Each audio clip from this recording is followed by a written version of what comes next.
Tsunami ride আর জলপরীসো দেখার জন্য চলে গিয়েছিলাম বারুইপুরের মিলনমেলাতে। তো 3:50 নাগাদে আমি বান্ধবীর বাড়ি পৌঁছেছিলাম, কারণ আমি জানি মেয়েদের রেডি হতে টাইম লাগে। আর ঠিক সেটাই হয়েছিল।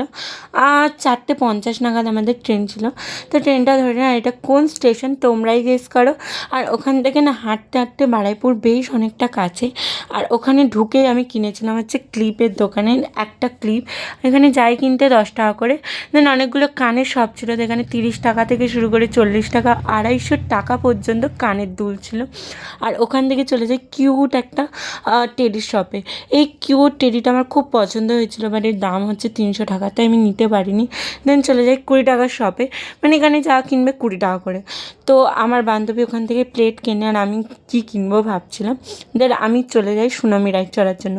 আমার বান্ধবীরা কেউ চড়েনি, বাট আমার মনে কী হচ্ছিলো জানি না, উঠেই আমার মনে হচ্ছিলো বমি করে দেবো, মানে এত ঘোরাচ্ছিল জিনিসটা।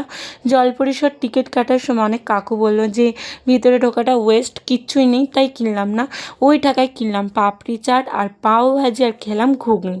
দেন আমরা ওখানে প্রায় 10-15 মিনিট আরও এক্সট্রা থাকলাম। তারপরে চলে আসি স্টেশনে, যেহেতু আমাদের ট্রেন টাইম হয়ে গিয়েছিলো। Subscribe for more.